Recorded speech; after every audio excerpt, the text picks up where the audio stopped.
Paul's letter to Philemon.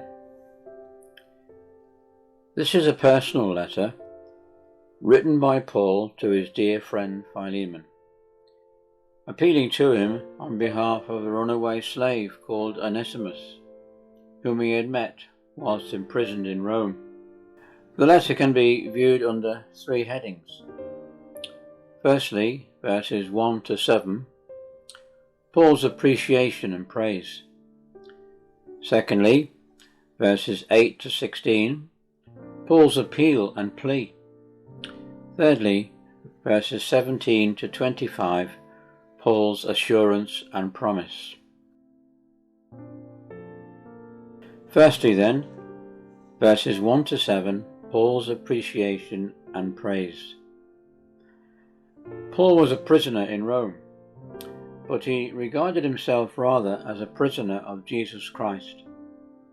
It was he whom he served, and his faithfulness resulted in his imprisonment, which he refers to several times in his letter. He writes from the prison to Philemon in Colossae, who also served the Lord, expressing his genuine love for him and his family. This is the only place in the New Testament where he is mentioned by name. Timothy was also included in the greeting. Paul believed in and encouraged teamwork, so he often included the names of his fellow workers when he wrote his letters. It is important for us to work together in the service of the Lord. Apphia was probably Philemon's wife, who would have the day-to-day responsibility for the household slaves. Archippus was perhaps his son, who is also mentioned in Colossians 4:17. Together, they used their home as a meeting place for the church. Others, such as Priscilla and Aquila and Nymphas, also had the local church in their houses. Romans 16, Colossians 4. It was usual for homes to be the meeting places in those early days. It was not until the 3rd century that churches met in separate buildings. It is likely that this church in Colossae started as a result of Paul's ministry in Ephesus, as recorded in Acts chapter 19. Paul's greeting of grace and peace laid the foundations for the request he is about to make of Philemon. Grace is the undeserved favour of God, shown to his people, and peace is the result.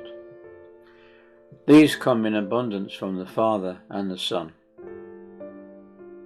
Paul clearly appreciated Philemon and thanked God for him continually in his prayers.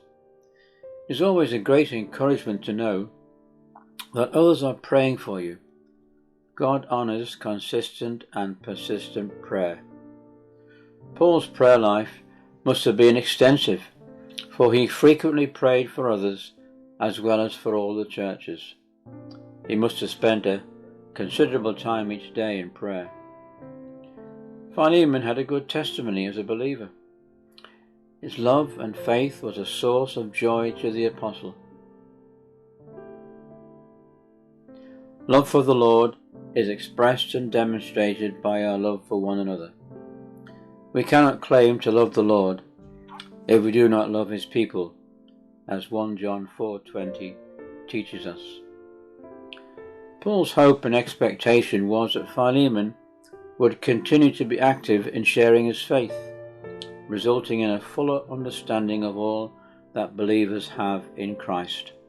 The apostle rejoiced in the love shown by Philemon and how the saints had benefited greatly from his ministry. Godly living exhibits sound Christian character and will always have beneficial results in the lives of others. It must have been very encouraging to Paul to hear that his brother in the faith was going on for the Lord.